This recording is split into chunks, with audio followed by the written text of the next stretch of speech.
గోమయ్య గణపతి ఎంతో విశిష్టమైందని మాజీ TTD board member Muramshetti Ramulu తెలిపారు. గత 10 సంవత్సరాల నుంచి ఆవు పేడతో గణపతులను తయారు చేసి ఉచితంగా పంపిణీ చేయడం జరుగుతుందన్నారు. ప్రతి ఒక్కరూ గోమాతను పూజించాలని, పవిత్రమైన గోమాతను రక్షించడానికి గోశాలలు నిర్వహిస్తున్నట్లు రాములు తెలిపారు. సిద్దిపేట పట్టణంలోని నర్సాపూర్ చౌరస్తాలో సిద్ధరామేశ్వర రాజేశ్వర ఫౌండేషన్ ఆధ్వర్యంలో నిర్వహిస్తున్న గోమాత ఆశ్రయంలో ప్రజలకు ఉచితంగా గోమయ్య గణపతులను మురంశెట్టి రాములు పంపిణీ చేశారు. గోమయ్య గణపతులను కామారెడ్డి, సిద్దిపేట, హుస్నాబాద్, నిజామాబాద్, బికనూరులో ప్రజలకు ఉచితంగా పంపిణీ చేస్తున్నట్లు తెలిపారు. గోమయ్య గణపతులను పూజించి వాతావరణ కాలుష్యం కాకుండా రక్షించాలన్నారు. పర్యావరణానికి ఇబ్బంది ఉండదు.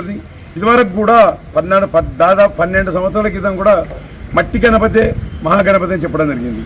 అలాగే 2000 కులశేఖర సోమశేఖరయ్య గారు 2016లో గోమయ్య గణపతి విశిష్టత తెలుపుతూ గోమయ్య గణపతి విశిష్టత తెలుపుతూ ఆ యొక్క దాని తెలిపి కాబట్టి ఏంటంటే మనము గణపతి ఆలయం ఉండే కాబట్టి గోమయ వసతే లక్ష్మి అంటే గోమయంలో లక్ష్మి నివాసం ఉంటుంది కాబట్టి ఈ యొక్క గణపతిని పూజిస్తే లక్ష్మీ గణపతిని పూజించేంత బరాబర్. ఎందుకంటే విఘ్నాలు తొలగించేది వినాయకుడు.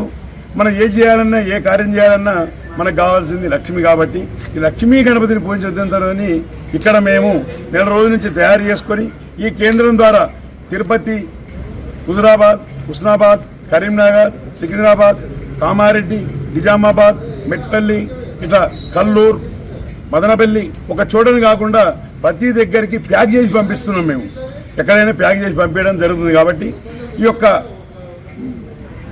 గోమయ్య గణపతిని పెట్టుకొని పూజించిన తర్వాత ప్రతి ఒక్కరు కూడా మన తొట్లలో తులసి చెట్లు కానీ పూల చెట్లలో కానీ దాన్ని నిమజ్జనం చేయాలన్న ఉద్దేశంతో దీన్ని గోమయంతో చేసినాం. కాబట్టి పర్యావరణానికి అనుకూలంగా ఉంటుంది, పర్యావరణం చేసినట్టు అవుతుంది. కాబట్టి ఇది ఇంకోటి ఏంటంటే రామరాజ్యం ఉండాలి అంటే పాడి పంటలు బాగుండాలి, పాడి పంటలు బాగుండాలి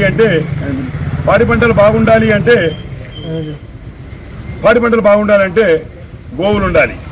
గోవులు ఉంటే రామరాజ్య స్థాపన జరుగుతుంది. కాబట్టి ప్రతి ఒక్కరు ఇదివరకు ఇంటింటికి గోమాత ఉండేది. కాబట్టి ఇప్పుడు కూడా ప్రతి ఒక్కరు ఇంటింట గోమాత అన్న ఉద్దేశం. ఇప్పుడు ఇల్లు తక్కువైపోయి అపార్ట్మెంట్ ఎక్కువైనాయి కాబట్టి ప్రతి అపార్ట్మెంట్కు ఒక గోవును వాళ్ళు రక్షించాలి అనే స్లోగన్తో ఒక స్లోగన్ తీసాం. అమ్మ ఆవు అన్నం. ఒకటి ఏంటంటే అమ్మను సేవించండి, గోవును పూజించండి, రైతును రక్షించండి. అన్నం పెట్టే రైతన్నకు మనం అన్నం పెట్టాలనే ఉద్దేశంతో ఈ కార్యక్రమం జరుగుతుంది.